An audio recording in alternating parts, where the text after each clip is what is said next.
अस्सलामुअलैकुम नाजरीन। आजकल एक तस्वीर सोशल मीडिया की जीनत बनी हुई है। उस तस्वीर को नबी पाक सल्लल्लाहु अलैहि वसल्लम की अहदीस के साथ जोड़ा जा रहा है। वो तस्वीर क्यों वायरल हुई है, उसका ताल्लुक़ नबी पाक सल्लल्लाहु अलैहि वसल्लम की हदीस के साथ क्या है, तो ये सब जानने के लिए हमारे और अपने इस चैनल को सब्सक्राइब करें और बेल आइकन पर क्लिक करें ताकि आपको ऑल इन्फो के प्लेटफॉर्म से इंफॉर्मेशनल वीडियोस मिल सके। नाजरीन, साइंस हमेशा उन चीज़ों पर एतबार करती है जो साइंस के तजुर्बे से गुजरी हो या ठोस वजह रखती हो। तो इसी अपने पेशे के तहत साइंसदानों ने 1400 साल पहले आप सल्लल्लाहु अलैहि वसल्लम की बयान की हुई हदीस को साइंसी असूलों के तहत तजुर्बा किया और इस नतीजे पर पहुंच गई कि आप सल्लल्लाहु अलैहि वसल्लम ने जो बयान फरमाया था वो बिल्कुल दुरुस्त बयान फरमाया था। नाजरीन, नबी पाक सल्लल्लाहु अलैहि वसल्लम की हदीस के अल्फाज हैं कि मक्का और हिजर का फ़ासला या मक्का और बसरा का जितना फ़ासला है, जन्नत के दरवाज़ों के दरमियान उतना फ़ासला होगा।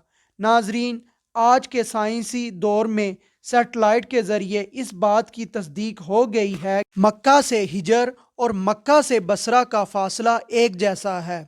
इन दोनों जगहों का मक्का से फ़ासला तकरीबन 1200 किलोमीटर बताया जा रहा है। नाजरीन, तो सवाल ये पैदा होता है कि आप सल्लल्लाहु अलैहि वसल्लम ने यह हदीस किस मुकाम पर बयान फरमाई।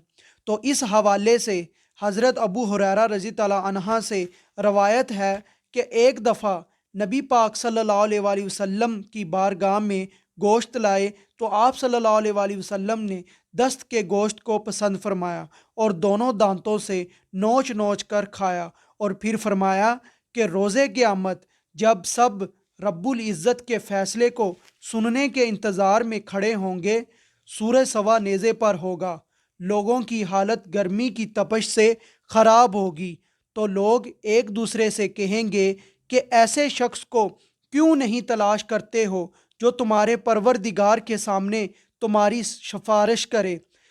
हज़रत आदम से लेकर हज़रत ईसा तक लोग जाएंगे, लेकिन वो फरमाएंगे कि हम इस काम की अहलियत नहीं रखते। फिर आका दो जहां सल्लल्लाहु अलैहि वसल्लम ने फरमाया, मैं लोगों के पास से रवाना होऊंगा और अर्श के नीचे आऊँगा और वहाँ अपने रब के हजूर सजदा रेज हो जाऊँगा। फिर रब्बुल इज़्ज़त की हम्दो सना बयान फरमाऊँगा उन अल्फाज में जो अल्लाह ताला ने आज तक किसी पर आश्कार नहीं किए होंगे।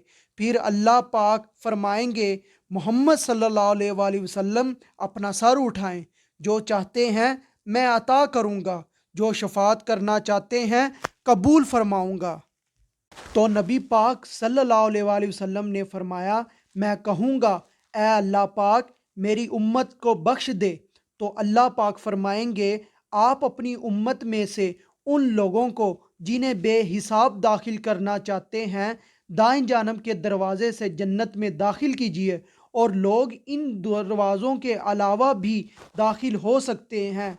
जन्नत के दोनों दरवाज़ों के दरमियान फ़ासले को बताते हुए नबी पाक सल्लल्लाहु अलैहि वसल्लम ने फरमाया, दरवाज़ों के दरमियान फ़ासला उतना ही होगा जितना मक्का और हिजर के दरमियान है।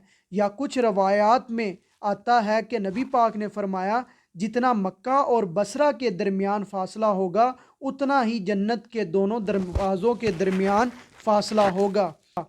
बेशक उनके वजूद से ही कायनात का वजूद है। शुक्रिया।